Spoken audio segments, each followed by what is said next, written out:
we're gonna start with Vlad the Impaler, the series by Extra History. The name of the first episode is Son of the Dragon, which I believe comes from the name. I believe Dracula means son of the dragon, from what, and some people have believed that it's son of the devil. I believe that's one of the common things, but I also know that, like, biblically, the devil appears as a dragon at some point, so maybe it's one of those things where it's one and the same. Overall, I don't know a ton about Dracula, and that's why I wanted to do this. Not Dracula, Vlad the Impaler, and by extension Dracula. That's why I wanted to do this and the overly sarcastic production thing, and then we would talk about the epic rap battle of history. Therefore, I would be able to come in and understand the references that they make. So let's do it. Let's get started. Scene 74. The artist's hands shake as he sets up his... All right, hold on a second. I don't have any sound in my ears, I just realized. My Bluetooth is connected to my phone, not the computer. Now it should be good. So we'll start that from the beginning. Hungary, 14. There we go. The artist's hands shake as he sets up his easel and paints. Across from him sits a man infamous throughout the land. Some call him a hero, the only man willing to defend Eastern Europe from the armies of the Ottoman Sultan, while others say he's a monster, a fiend, who impales men, women, and children on long spikes and feasts beneath their jerking corpses. And according to one story, he dips his bread in the warm blood that splatters his plate. This legend... So I've heard of the bread story. From what I'm aware, it's bull, but like I can't tell you for sure with any expertise, but like from what I've heard, the blood story is totally made up. Legend in front of the artist has a face that matches the stories. A sharp nose, heavy eyebrows, and bulging green eyes. For over a decade, the man has been a captive here, but soon he'll be unleashed again.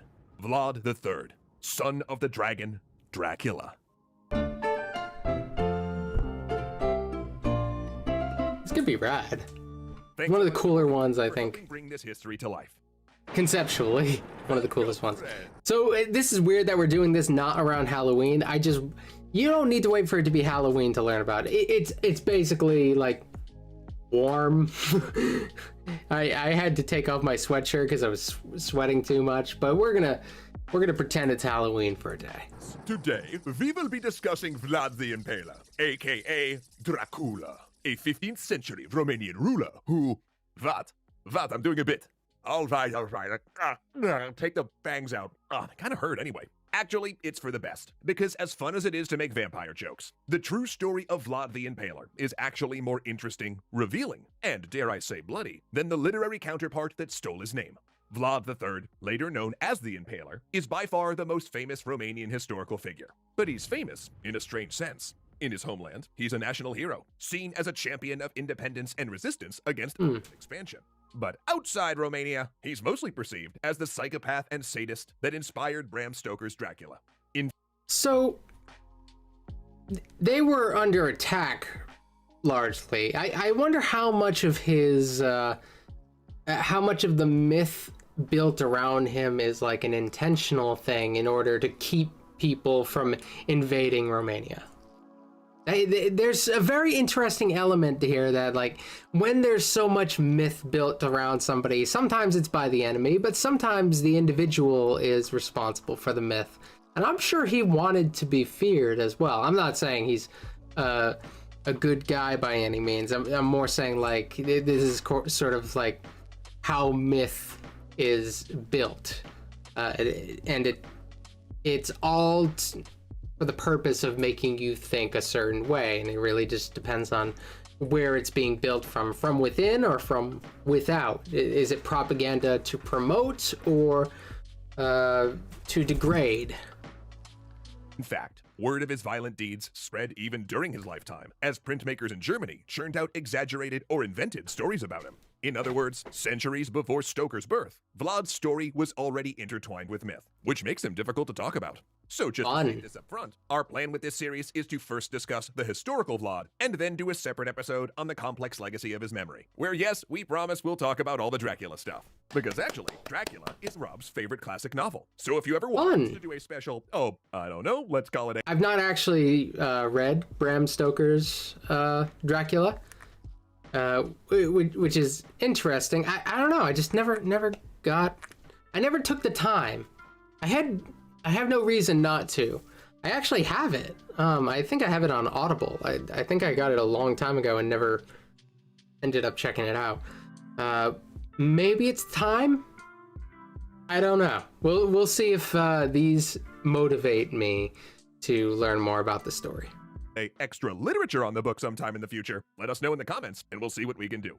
But okay, back extra literature. Do they have that? Vlad the Man. We have to go back to the time of his father, Vlad II, known as Dracul, or the Dragon. Vlad Dracul got that name after Sigismund, King of Hungary, and later the Holy Roman Emperor, made him a member of the Order of the Dragon, a chivalric order that vowed to defend Eastern Europe from the Ottoman Empire. These two, they were close. See, Vlad II grew up as a hostage at Sigismund's court. A common practice then, which was half like going to boarding school and half like, well, being a hostage. Vlad's father, the ruling prince of Wallachia, had agreed to be a vassal of the Hungarian king.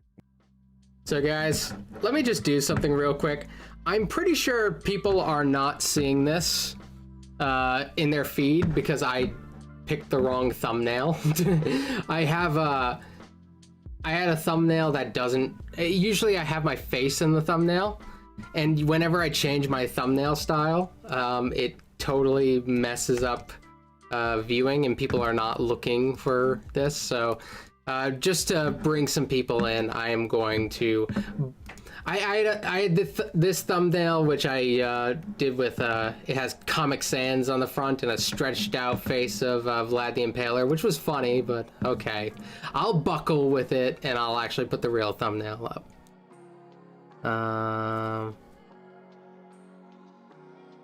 There we go. Cool. That's much better. All right, back to the video. Just hopefully that'll make it easier for people to find us. 'Cause it's lonely in the chat. With Vlad living within decapitating distance of the Hungarian throne to keep his father honest, i.e., betray me and I kill your kid. Yet Sigismund was pretty chummy with Vlad, educating him and showing him favor. Because Sigismund's ideal outcome wasn't for Vlad to die, it was for him to succeed his father and rule Wallachia as a close ally of Hungary. But why? Nice. Why would Hungary, much larger than it is today, put so much effort into controlling a relatively small principality? Well, as they say in real estate, location, location, location. Wallachia was, essentially, the buffer zone for a major conflict brewing in Eastern Europe. The expansionist Ottoman Empire had rolled over the Balkans, and the then powerful Kingdom of Hungary wanted a friendly ruler in Wallachia to keep it free of Ottoman control, and the famous Ottoman Janissaries often... Oh, it's like a buffer state. That makes a ton of sense. Okay. Yeah, this is like a common practice when it comes to like preventing war. Like you have an established state in between that just makes it inconvenient for a direct invasion, or at least it acts as like a wall that somebody has to hit first, and it gives you time to prepare for an invasion. There's a lot of benefits to having a buffer state, and if it's a neutral state, in this case, it would be a favorable state, but it being a neutral state, if it was that case, neither side would be as interested in invading. In this case, it's more like this is for the benefit of Hungary to have something in between. This solely benefits Hungary because the Ottoman Empire is extremely expansionist. But the throne of Wallachia was a bit of a mess, and keeping anyone on it was a big project. Vlad Dracul's own father had been prince twice before he died in 1418, and 5 other of Vlad's cousins and half-brothers had also sat on the throne by 1436, some multiple times. That's because monogamy was more of a suggestion for Wallachian nobles rather than a strict rule, and that created an enormously twisted family tree of backstabbing and usurpation that meant the average time on the throne during Vlad Dracul's lifetime was only around 2 to 3 years. But Rough. it wasn't until 1434 that Sigismund thought about a regime change. That's of course when one of Vlad's brothers, currently the prince, sent envoys to pledge allegiance to the Ottoman Sultan, Murad II. In response, Sigismund gave Vlad a bunch of money to raise an army of exiled Wallachian boyars, basically the noble class, to seize the throne. He succeeded in 1436, mostly because his brother died of an illness, and Vlad's first act was to Oh, that was easy a enough. ratified treaty his predecessor had drew up with the Ottomans. Then, two things happened. First, the Ottomans invaded in response, then a month later, Sigismund died, triggering a Hungarian internal crisis that Oh, Wallachia shoot. wasn't going to be getting any of its promised military aid. So, Vlad Dracul decided to forego that whole Order of the Dragon, Battle of the Turks thing, pledged fealty to Murad II, and guided an Ottoman army into Hungary. But Oh, really? that Ottoman force was defeated, leaving the Hungarians furious with Vlad. See, the problem that would bedevil Vlad, and his son Dracula as well, was that Wallachia was a small country between big powers, and siding with one invited the other to either attack him militarily or to try to put another relative on the Wallachian throne. In 1442, Vlad took a meeting with John Hunyadi, a Hungarian vassal and Prince of Transylvania, remember him, he's important, who convinced Vlad to withdraw his support from a planned Ottoman invasion of Transylvania. Vlad, hoping to stay neutral, didn't join the invasion, but did let Murad's forces cross Wallachia to attack Hunyadi. Now, it was Murad II who was furious with Vlad, and when he called him in for an explanation, he jailed him along with his two youngest sons, only releasing him to reclaim his throne once he'd sworn not to act against Ottoman interests, and pledged to send 500 children a year to join the elite Ottoman Janissary Corps. But when he was released from Ottoman custody, he left a few things behind. Namely, his 11-year-old son Vlad III, known by his preferred honorific of Dracula, or Son of the Dragon. Oh, that's right. Oh, that's a Daddy sick Dragon name. got ditched as a hostage at Sigismund's court. This little dragon got left as a hostage with the Ottomans, along with his brother Radu, who was around. So that was like actually what he was called. Was it like, I think was it Dracul or, oh, hey, the bird mom. Thank you for joining us today. I'm glad somebody's joining us today. It's been quiet, so I'm glad you're here. 7. And these two brothers couldn't have been more different. Radu got along just fine at the Ottoman court. He was charming, intelligent, and good-looking, eventually even earning the title Radu the Handsome. He befriended that's his beautiful. son Mehmed II, and his studies in Turkish, the Quran, logic, mathematics, and philosophy flourished. Vlad, on the other hand, didn't get on so well. Neither charming nor handsome, he got none of the fawning attention Radu received, and his defiant attitude meant he regularly felt the lash of a tutor's whip. Yet while they were generally well treated, they were also in danger. A fact brought home when the brothers saw two boys, fellow Eastern European hostages, blinded with red-hot irons as punishment for communicating with their father. As always, Vlad's bulging green eyes saw everything. He saw the Ottoman court, memorizing its functions and ways. He observed military drills close up, and was raised along with Mehmed, gaining first-hand knowledge of a future enemy. He observed the terror tactics the Ottoman states used. Oh, Mehmed. And We know, I know that guy. Okay, I like that I'm getting like names that I sort of, it sort of makes the world feel smaller when you start to understand a lot of the big figures involved here. It makes me happy when I know names, when I didn't think I understood much of the world during this time. Populations in line, and he learned another hard lesson, that politics wasn't personal. Betraying your family was okay if it gave you more power. Then one day, a messenger arrived, saying that Vlad and Radu's privileges were being stripped. They would now live in harsher conditions, separated from the court. For it seems their father, the dragon, knowing it would mean the death of his sons, had joined John Hunyadi in a crusade to eject the Ottomans from Europe, which didn't go very well. The Crusaders marched to total defeat, and then in the fallout, Vlad Dracul gave confusing signals of which side he was actually on. But ultimately, he resubmitted himself as a vassal to Sultan Murad, allowing Vlad Dracula and Radu, who— So Vlad Dracul and Dracula are two different things. Oh, because it's like son of. Duh. Okay, it took me this long for all of that to sort of connect in my head, because I'd heard the name Vlad Dracul, and I thought that was Vlad 7. I thought that was just a different way of saying his name, but those are like completely separate individuals here. I don't know the language or understand it very well, so forgive my slowness. he was surprised to learn were still alive to come home. Yet, as I'm sure you've gathered by now, in making this peace, Vlad Dracul had invited war. Because now John Hunyadi stormed into Wallachia, hoping to put a pretender named Vladislav on the Wallachian throne. Because this story really needed more guys named Vlad. Vlad Dracula and Radu the Handsome fled back to the Ottomans, while their eldest brother, who stayed to fight with their father, got caught by a group of rebel boyars, who blinded him with a red-hot poker and buried him alive. And days later, Hunyadi and his men ran down Vlad II in a marsh. The dragon was dead, his throne given to a pretender. Which meant that now, in 1448, it was finally time for young Vlad to enter Wallachia and reclaim what was his. So with military support, Get it, Vlad. Sultan, the son of the dragon, marched to his revenge, and Dracula was unleashed.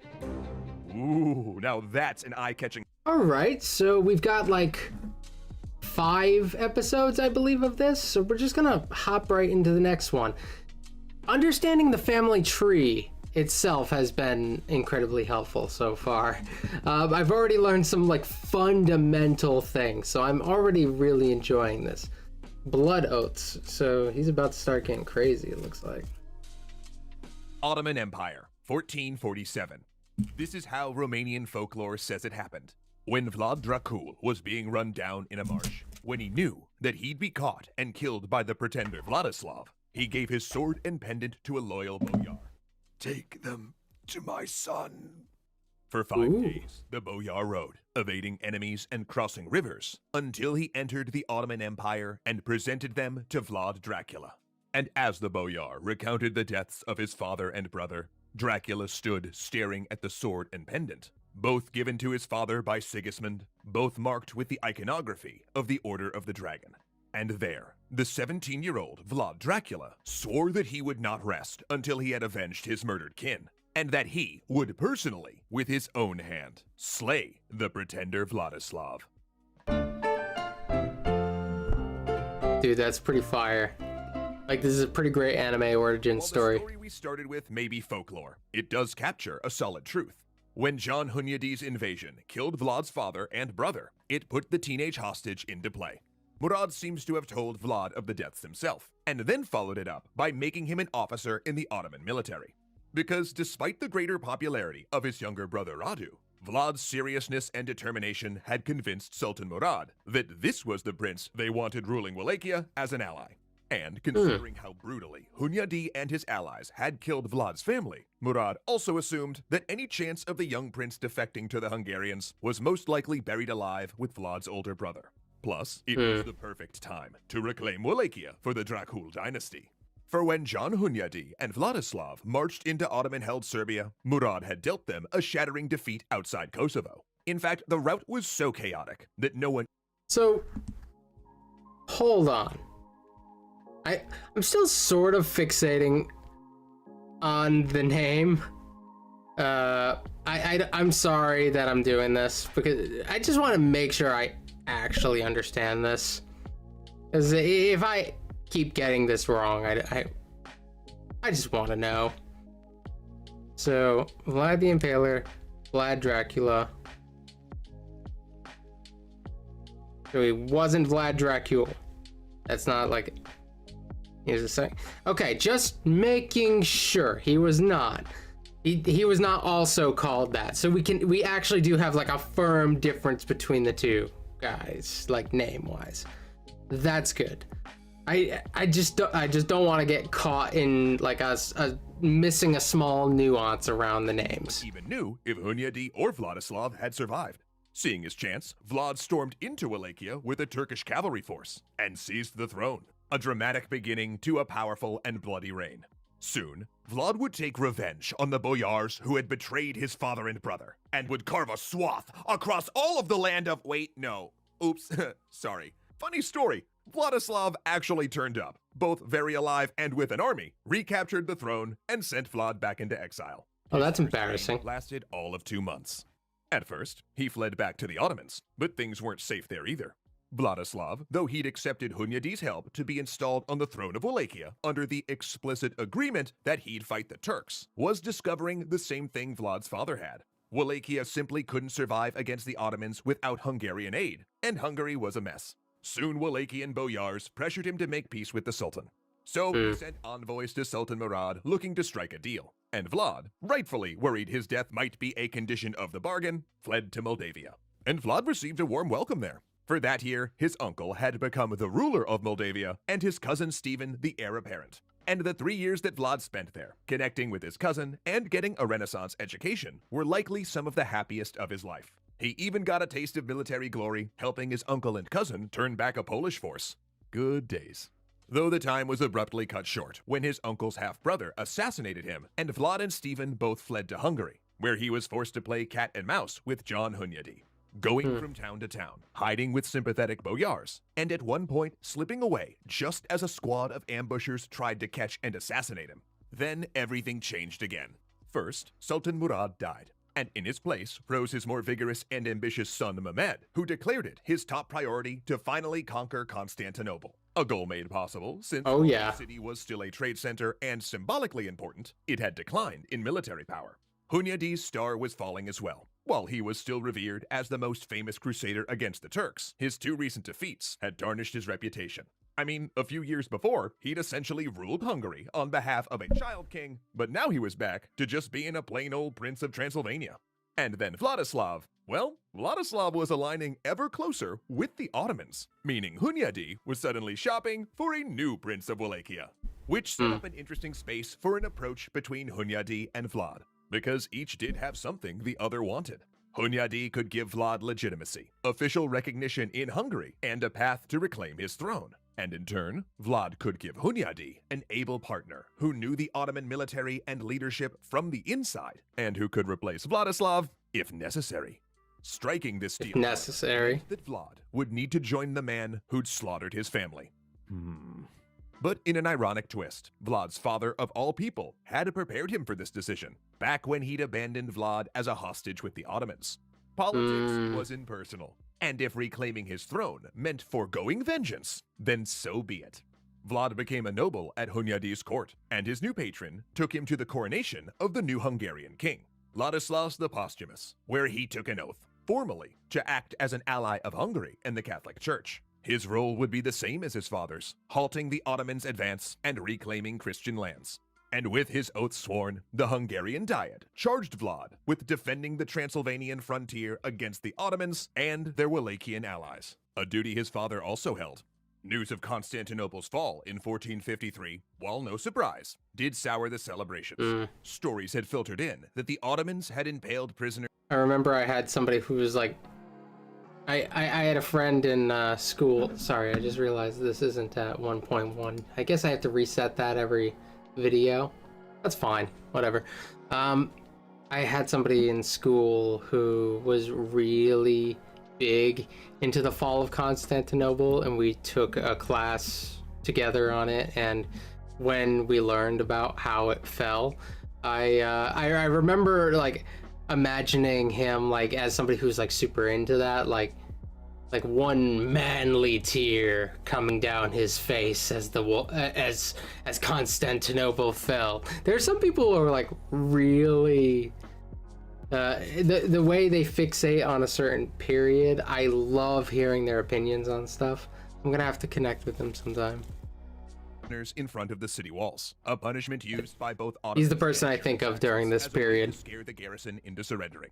Believing the city would fall, and wanting to preserve his strength for defending his own territory, Hunyadi opted against sending troops to Constantinople. But he knew that Mehmed would not stop with the bastion of Eastern Christendom, and the next place on the chopping block would be the Hungarian frontier city of Belgrade. So in 1456, he whipped up an army of mercenaries and marched to relieve the city, leaving Vlad to defend the pass into Transylvania and keep Vladislav tied down. Hunyadi's forces reached Belgrade just as the besieged city was ready to fall, broke through the Turkish lines, and managed to get inside the citadel to reinforce the beleaguered garrison. They broke the siege, repelling Mehmed's forces after weeks of combat. Hunyadi, the White Knight who... Hungary seems to be more powerful than I ever learned. Like, as far as like powerhouses during this time, I guess I never really learned much from the Hungarian perspective. This is really opening, having it be like able to like stand head to head against the Ottomans is not something that I necessarily expected, and sort of shows the gulf in my knowledge during this time, because like Clearly, they were a powerhouse. Had fought the Ottomans for decades, had relieved Belgrade, an event described as a miracle. But a miracle that went sour, as plague swept into his camp, killing Hunyadi and the expedition's other leader. But Vlad Dracula had little time to mourn the enemy-turned-mentor, for his goal had been to tie up Vladislav's forces, and he knew the best way to do it: invasion.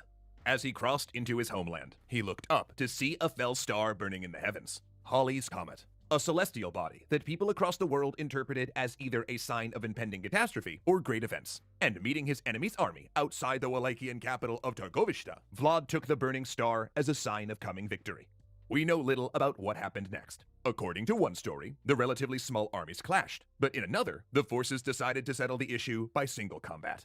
Vlad Dracula, son of the dragon, against his cousin Vladislav. That seems like bull. Though in both versions, Vlad slays the pretender with his own hand.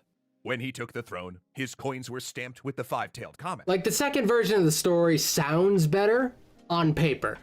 The first one sounds more realistic from my uneducated perspective. The symbol of his victory. But that victory would be difficult to hold on to, because while he agreed to pay Mehmed 2,000 gold as tribute, and agreed to let the Ottoman armies cross his lands, these agreements were only to buy time for him to build and repair more fortresses and solve internal problems at home.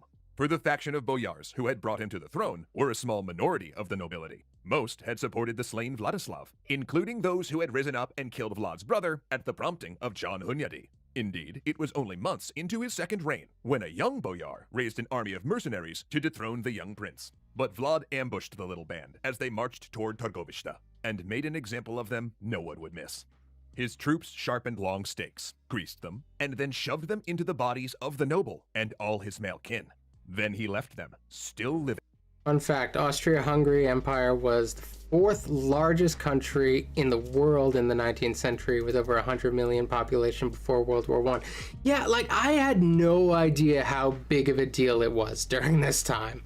I don't know how it slipped under my radar. I'm bad at this, as you all probably know at this point. I'm just bad at what.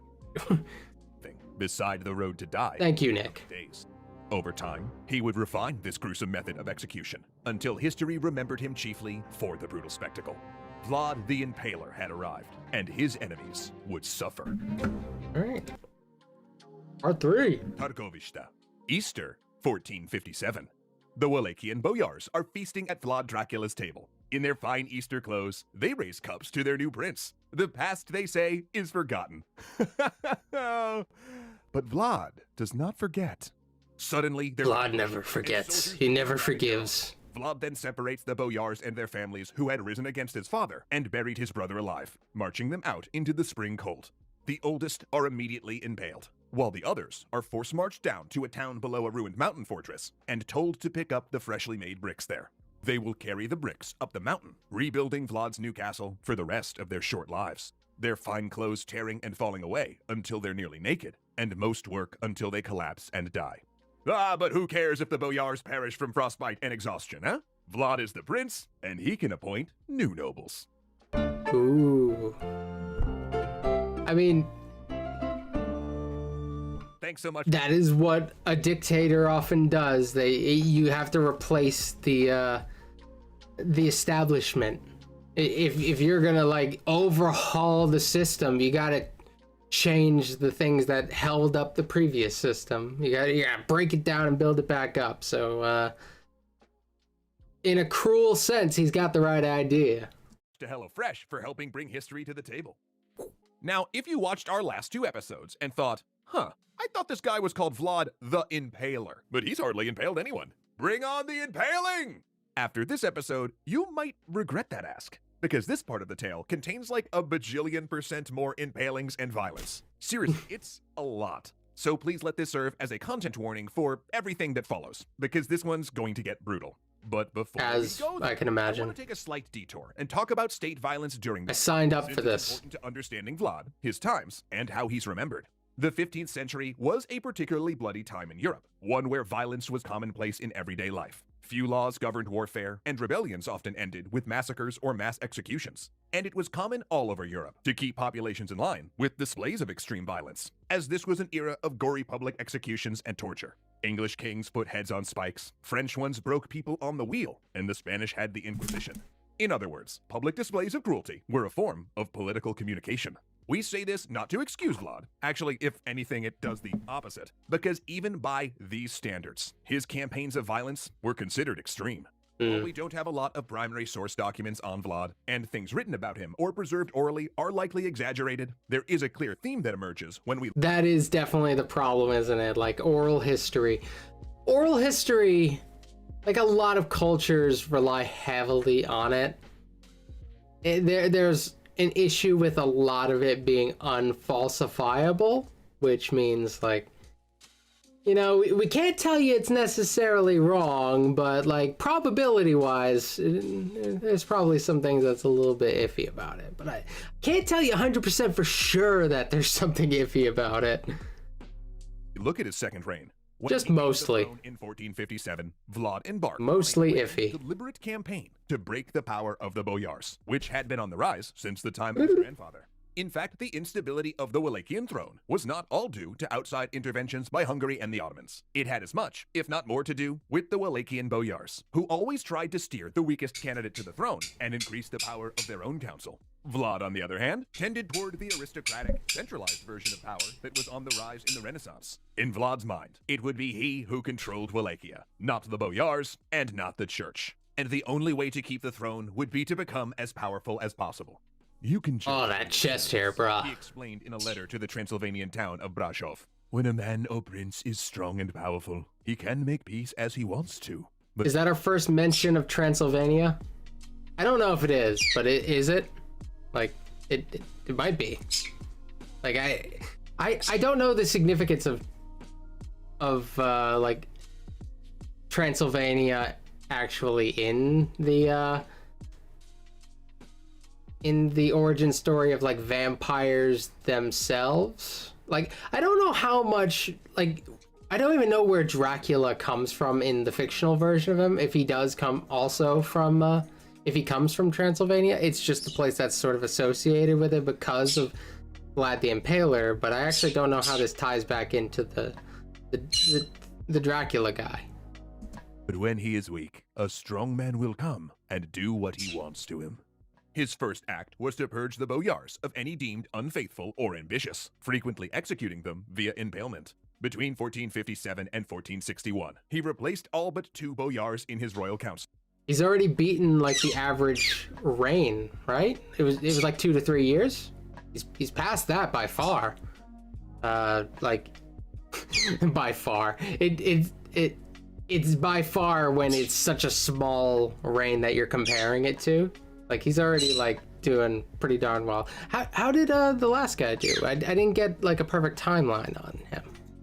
A body that rarely changed, even as the prince did, suggesting he likely surrounded himself with loyalists. Those loyalists came from a lower strata of the boyar class, while others were mercenaries or followers from his exile in Transylvania. Basically people that owed their elevation directly to Vlad, and who often had no previous ties or allegiances in Wallachia. And the wealth and land that Vlad gave them had, conveniently enough, been provided by their predecessors, who didn't need it anymore.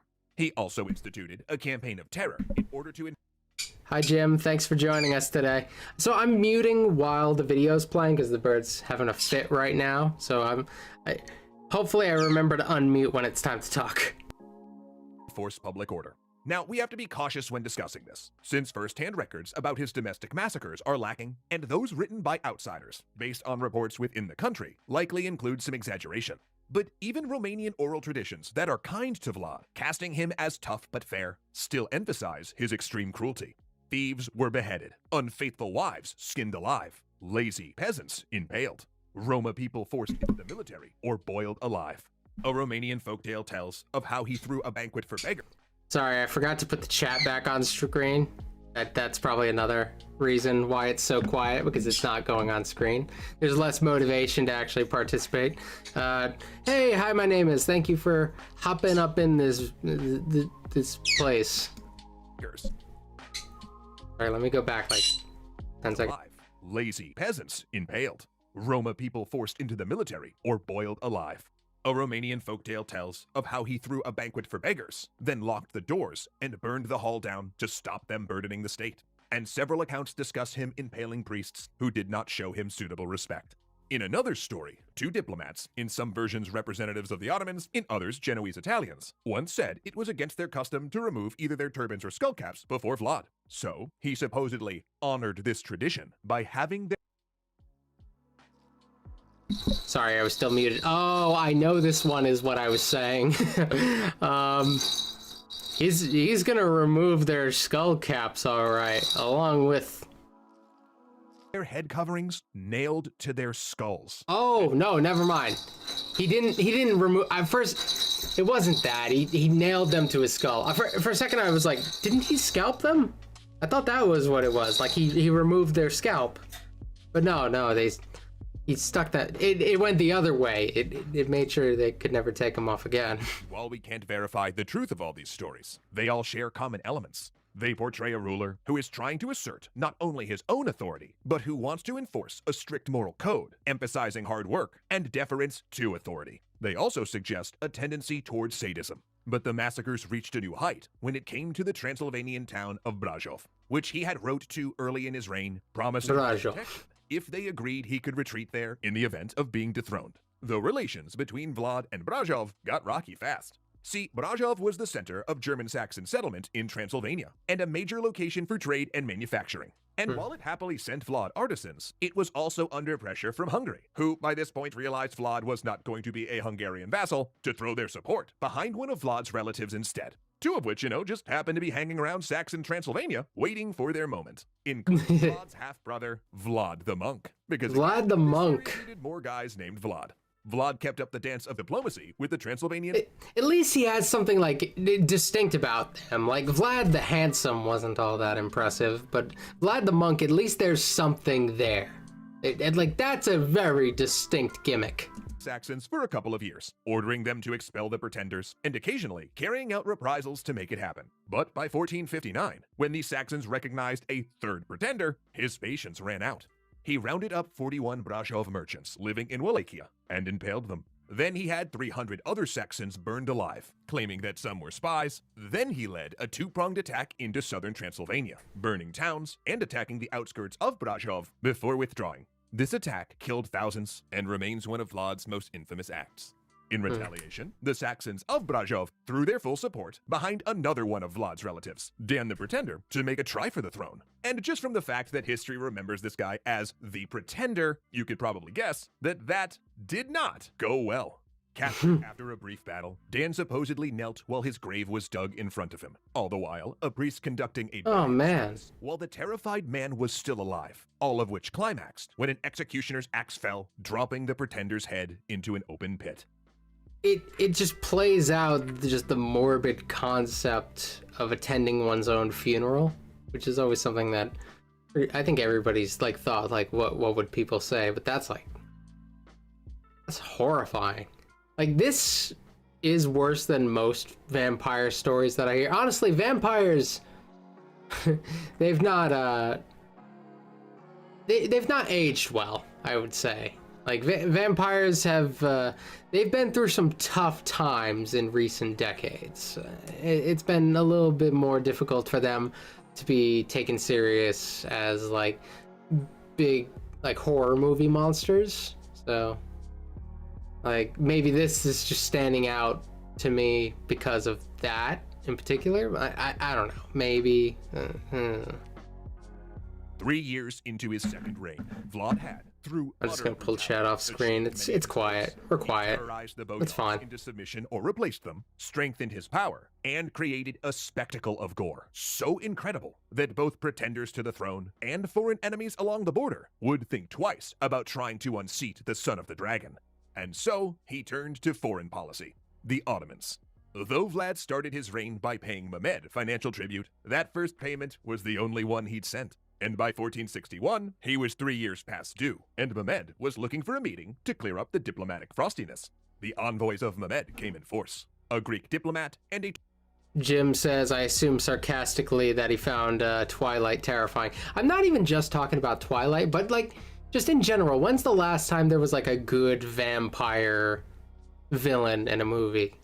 Actually, I think there was a show. Was it a show or a movie? Recently, it was Nosferatu, but it's Nos the number 4 Atu or something. I don't know. It was actually filmed in Rhode Island. I remember when they were filming it. I don't know if I've never actually seen the show, but I assume it involves vampires. Maybe that's spoopy. I don't know. I don't know why that would be filmed around here, but it was. I remember I used to drive by every day the area where they were filming. Turkish commander at their head. They had planned to capture Vlad, much like Murad had captured Vlad's father. Instead, Vlad's army came out of hiding, surrounding the Turkish force. And upon marching them back to Targovishte, the Ottoman envoys beheld a stake erected for each of them, with 2 higher than the others, one for the Greek diplomat and one for the Turkish commander. Within weeks, Vlad's army was across the Danube River, ravaging Turkish territory, impaling thousands of prisoners, and burning civilians in their homes. Vlad was going to war against the Ottoman Empire, a clash that would prove a reunion. For leading the Turkish army against him was his childhood companion Mehmed, and at the Sultan's Dude, right hand, that's someone even closer to home, Vlad's own brother, Radu the Handsome. Oh boy. Ooh, I forgot he was still on the scene. 1861, That's the a big deal. Why can't I? My speed changer seems to be gone. I don't know why that is. I'm gonna have to go down here. Custom and boop 1.1. I just how I like it. And you. Vlad Dracula puts pen to paper to tell his ally Matthias Corvinus, the king of Hungary, about how many he has killed attacking Ottoman territory. 23,884 Turks and Bulgarians in all, not including those who were burned in their houses and whose heads were not presented to our officials. But he also writes this will lead to an all-out war with Mehmed. When the weather permits, that is to say in the spring, they will come with evil intentions and with all of their power. So I've said this in the past. It's sort of an exaggeration, but only a little bit. That, like, kings and royalty, they're all sociopaths. Okay, maybe they're not all sociopaths, but there is something about how that lifestyle would foster somebody to have less empathy for ordinary people. You can't relate to ordinary people like that, so it probably makes you more equipped to, well, it makes you more likely to become, like, freaking crazy and not caring about what happens to people. However, I've also sort of wondered if that's like a flaw or if that's a feature. That's because it seems sort of like a feature. Like there is benefit to not being held down by basic human decency and morals when you have to make decisions like this. It's sort of a system that rewards people who are ruthless like that. It does not. Leadership doesn't typically reward the soft-hearted. And when they did, Vlad would find himself fighting alone.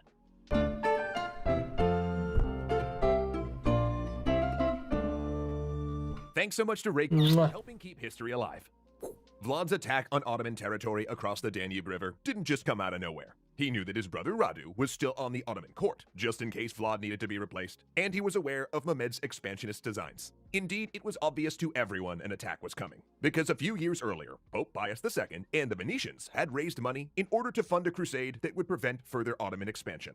But while Matthias Corvinus, Frederick III, and other rulers had taken the Pope's money, because, you know, free money, they were slow to actually do anything productive with it. Because while most European monarchs talked a big game about defending against the Muslim Turks, the reality was that for most kingdoms, their Christian neighbor states were a much more credible threat.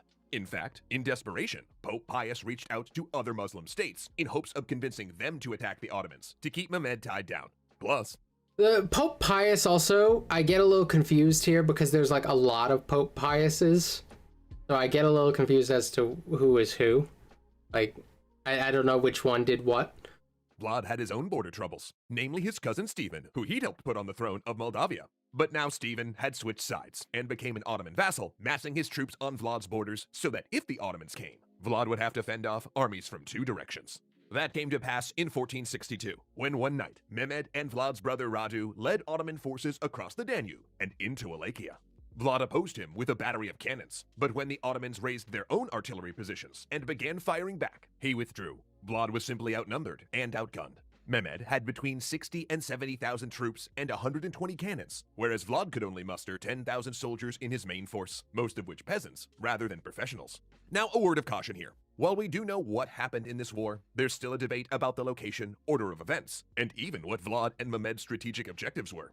Mehmed, for his part, probably didn't want to outright conquer Wallachia and bring it into the empire. It was more valuable, after all, as a buffer zone against Hungary, but of course with the more dependable Radu in charge rather than Vlad. Also, he was interested in Stephen helping him take back a Black Sea fortress. Whereas Vlad, of course, wanted to stay on the throne and expel Mehmed from his lands. But he did know he couldn't beat Mehmed in the field, so instead, he used guerrilla tactics. He sent word for Wallachian civilians to flee to the Carpathian Mountains, then retreated, burning the land behind him and poisoning water sources to deny the Ottoman army food. Then, his horsemen harried Mehmed's column, striking and disappearing, occasionally taking captives, waiting for a moment to land a hard blow.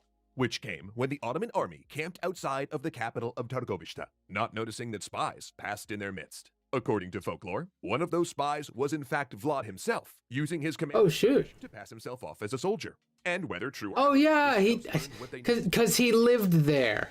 Of course he knows how to speak it. No, the location of the tent. Wallachian cavalry screamed into the unaware Ottoman force, slashing down with swords and burning canvas tents, killing hundreds in the shock assault before many in the Ottoman camp could even pick up weapons. And Vlad stormed through the melee, slicing his way into Mehmed's personal tent to find it empty. This is when kings actually took the battlefield. His planned decapitation strike Crazy. failed. The next day, the armies finally met in earnest. It's hard to imagine, like, the leaders of today taking the battlefield. In the United States, our leaders are old as dirt. They can barely battle stairs. Where Vlad lost 2,000 soldiers and abandoned the capital to Mehmed, running with his shattered army for the safety of the mountains. But he left something behind. As Mehmed and Radu approached Targovishta, their troops saw what from a distance looked like a stand of trees. That is, until they got closer. They were bodies. Ottoman captives from Vlad's depredations along the Danube, and the soldiers he'd snatched during the guerrilla campaign.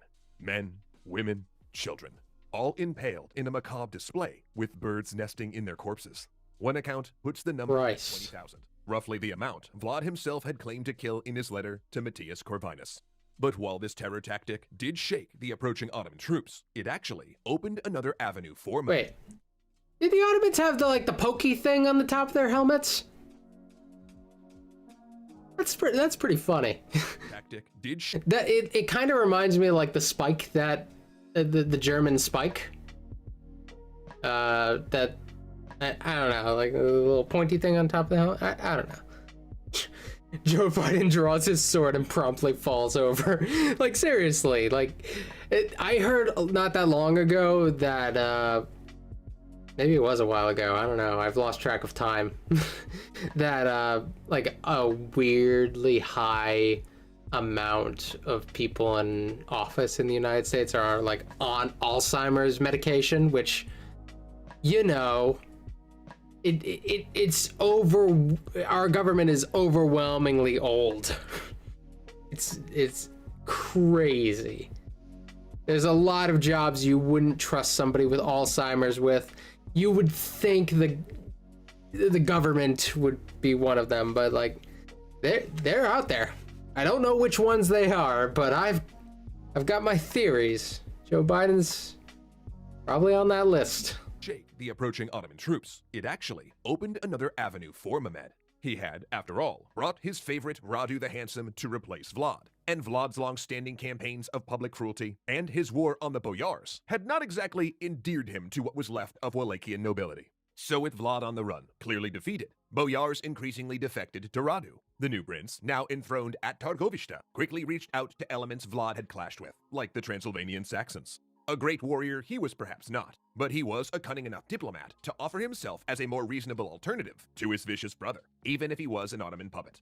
Vlad was defeated. Out of power, his troops likely deserting in increasing numbers. The only upside was that his fortress on the Black Sea had withstood a siege by both Stephen and Mehmed, but that was cold comfort. And within weeks, Vlad's support had melted to the point that Mehmed went home, leaving Radu to run things, secure on his new throne.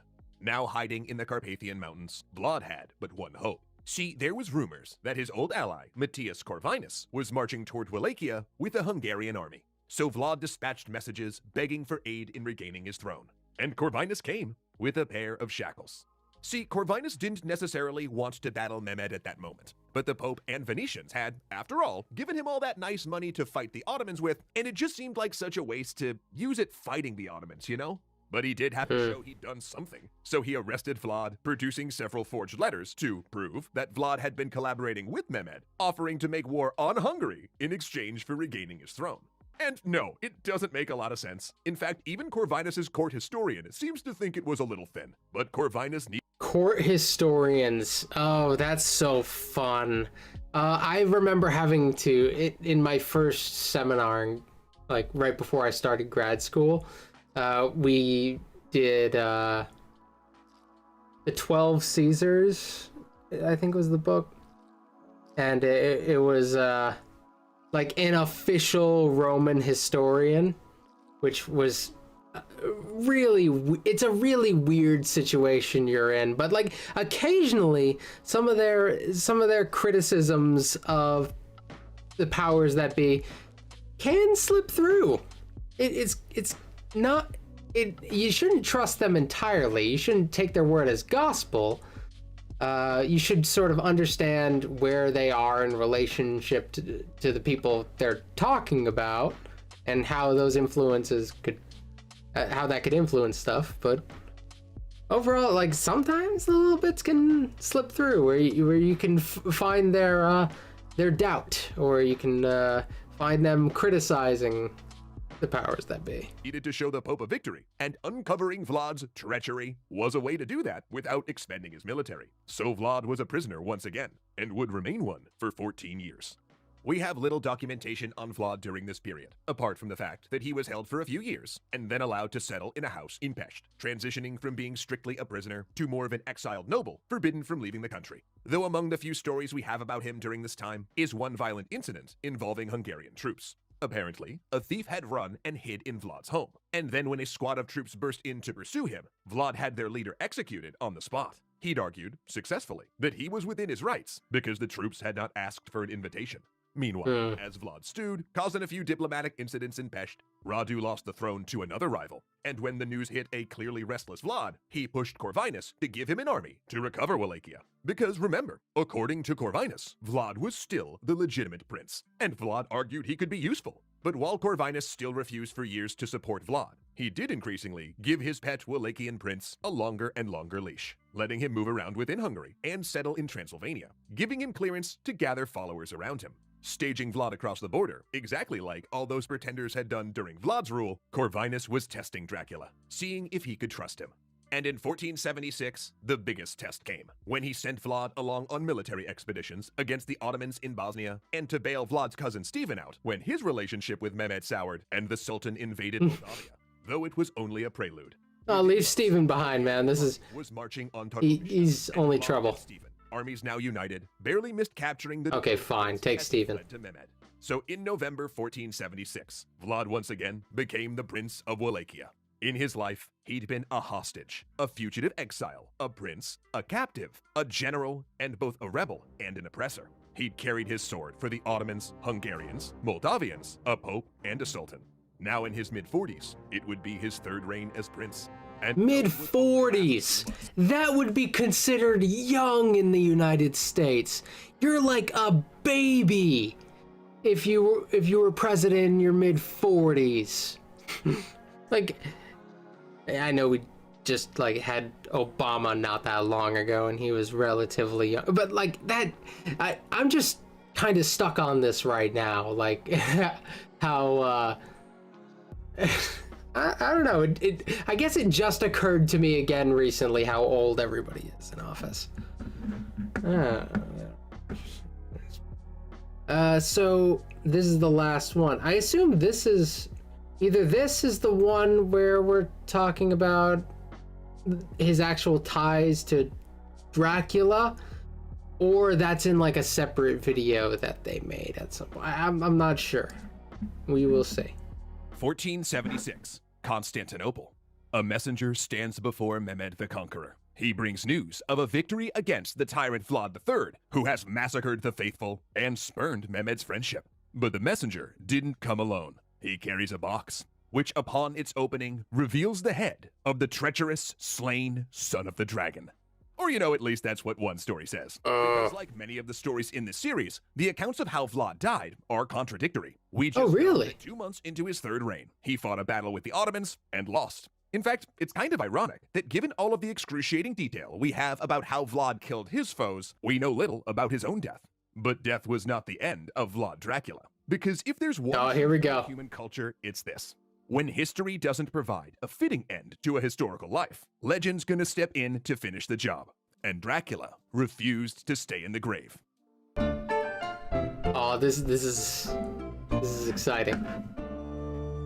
Thanks so much to Curiosity Don't mind me, for helping just, raise the stakes in historical storytelling. Oh, it's at 1.1. Cool. Relatively brief time Where it on the belongs. throne of Wallachia, less than 7 years in total. At the time of Vlad Dracula's death, he was already casting an outsized shadow over history. For instance, do you remember back in episode 3 when we talked about the parade of cruelty and massacre during Vlad's second reign? Well, one of those incidents that might have gotten lost in the sheer cacophony of awfulness was Vlad's massacre of Transylvanian Saxons in Brasov, an act that had huge consequences. See, those Saxons were German, and while they had come to the area a couple of centuries before, they still had family and trade ties with their homeland, which in the mid to late 15th good for them. was one of Europe's greatest centers of printing and publishing. Now, many early books and pamphlets printed in Europe essentially functioned as political and religious propaganda. And after his massacres of Saxons in Brasov, Saxon printers made Vlad a favorite villain in their printings. Meaning, as Vlad cooled his heels as a captive in Hungary, he was becoming internationally famous for cruelty and butchery. A portrayal that only escalated after his death. Now, it's important to note that many of these stories printed about Vlad were exaggerated, and a bunch likely not true at all. In fact, we've been very careful to not draw on them too much as sources, and label said sources appropriately in the rare times that we do. Because while this genre of writing was originally intended to smear one's enemies, it also became a sort of early horror literature. Even as far back as the 15th and 16th Oh, centuries, really? the general rule for publications was, if it bleeds, it leads. Meaning, So not that much has changed is basically what we're saying here. I guess I can get that. That's like during this time, I don't know what would have been like most people who read were reading for religious purposes, so I'd imagine like this is like news and whatever propaganda. That's a great way to find entertainment, but it's entertainment in the real world. I mean, we find like we have like a morbid curiosity behind like real events. That's why true crime exists. That's why people will follow politics for fun.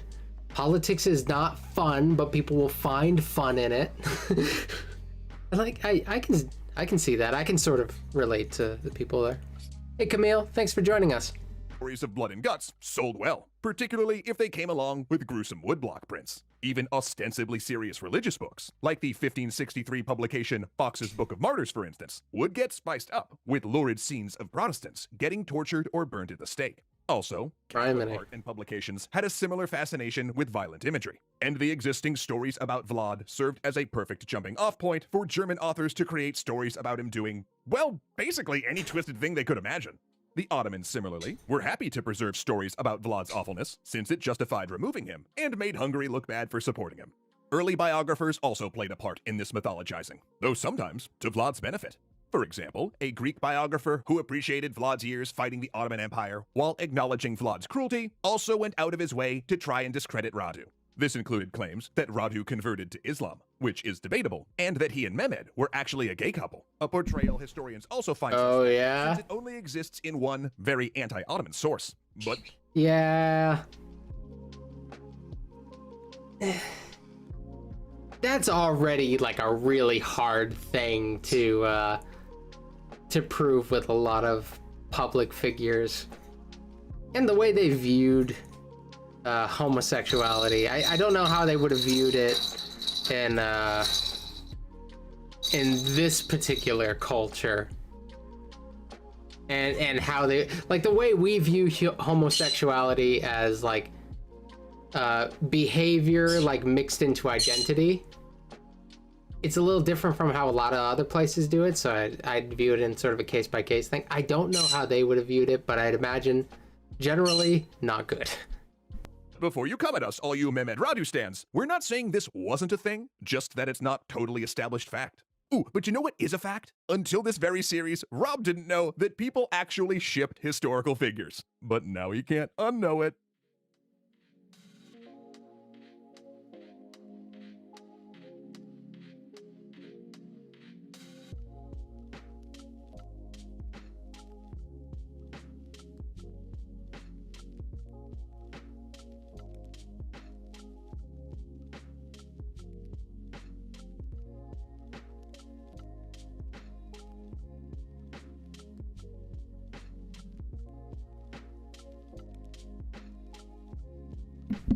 Anyway, one important thing to consider is that despite all of the things said about Vlad, he was never, in any sense, accused of being a vampire. That was the work of Irish writer Bram Stoker, who ran across accounts of Vlad as he prepared to write a vampire novel that would marry Romanian folklore with 19th century technology and medical knowledge.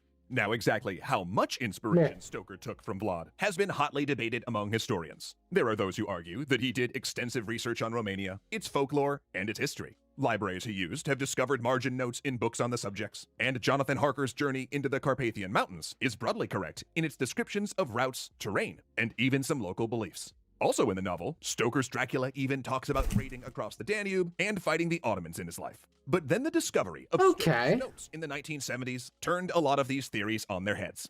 Now, historians generally agree that Stoker knew little of Romania and essentially copied Harker's route and descriptions of the countryside from a 19th century travel guide. His descriptions of Dracula don't match Vlad at all, and he drew upon previous English vampire novels as much as Romanian folklore. His notes, in fact, don't even contain the name Vlad III.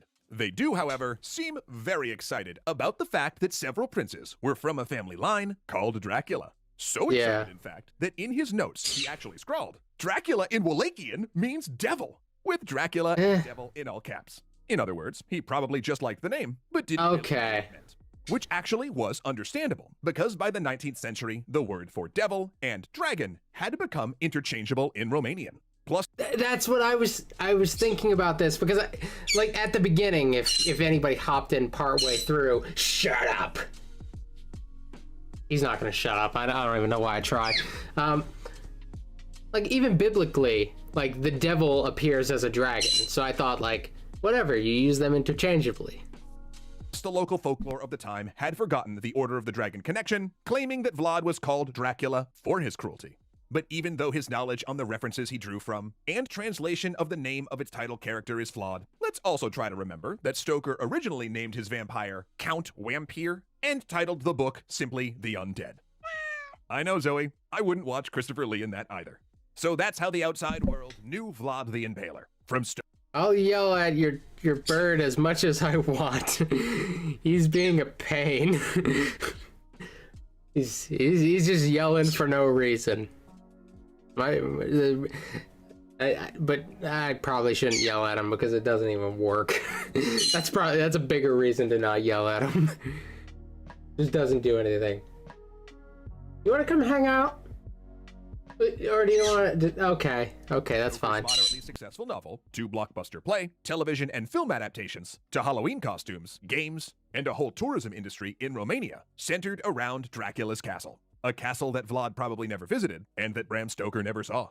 But don't let that stop you from going, actually, because it's still a pretty freaking cool castle. He probably does miss you. International fame is only half the story, because while everyone outside Romania saw Vlad as either a psychopath or blood-drinking Victorian monster, Romania itself had its own view. To speak very broadly, in the century after Vlad's death, Wallachia and Moldavia became Ottoman tributary states, whereas Transylvania remained independent for 2 centuries before falling under the Austro-Hungarian Empire.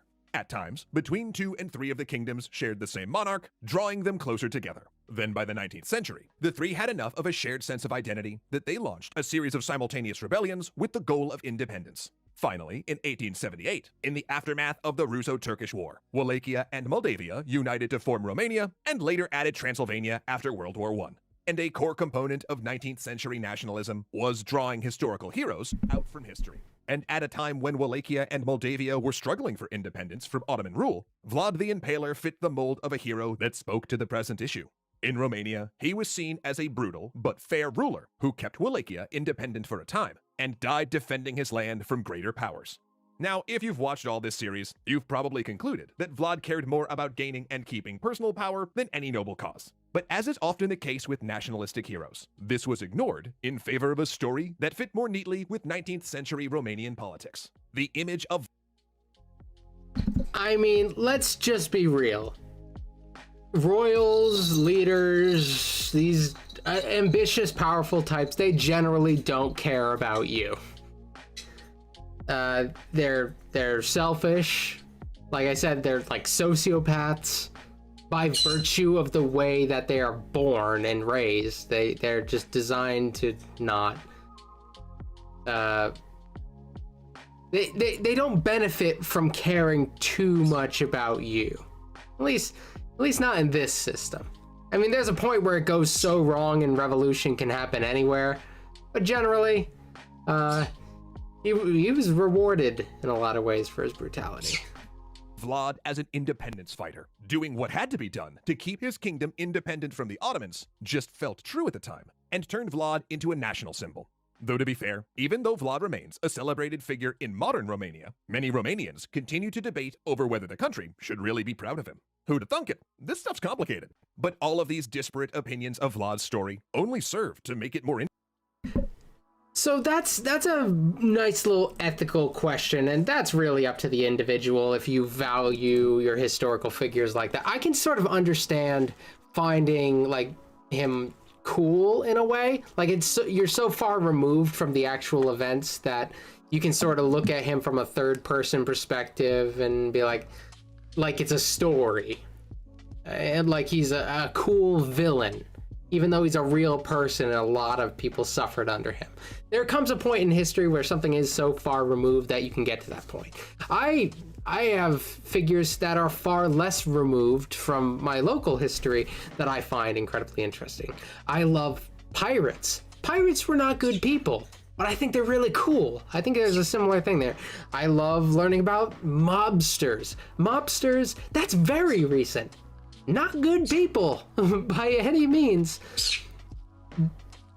but in a way I sort of celebrate them with my interests, the way I'm interested in them. And I don't know, I read stories where mobsters are like the heroes and stuff. Like, it is what it is. Like, reality is one of the greatest sources of interesting stories, and he's an interesting figure, good, bad, or whatever. He's interesting, so I sort of understand that. But I think we also have to put our rational hats on and be able, and not try to turn him into a hero he wasn't, that sort of thing. And just like we shouldn't turn the mobsters into heroes that they weren't. Let's understand they do bad things. Turn the pirates into heroes that they weren't. Understand they do bad, unless it's Pirates of the Caribbean. I love those. Make them heroes if you want. I don't know. Don't turn real pirates into heroes if they're not. Yeah, that sort of thing. But there's a healthy place to be with this sort of worship of history. Interesting. From a life that was messy, often confusing, and of, let's just say, ambiguous loyalties, later writers have crafted Vlad into everything from a nationalist icon, to horror character, to folklore figure, to literary vampire, and to bait for tourist traps. Meaning, he's a fascinating study in how, if you're famous enough, one day you may end up rising from your grave to become something else entirely. Which makes you want to take a good look in the mirror, doesn't it?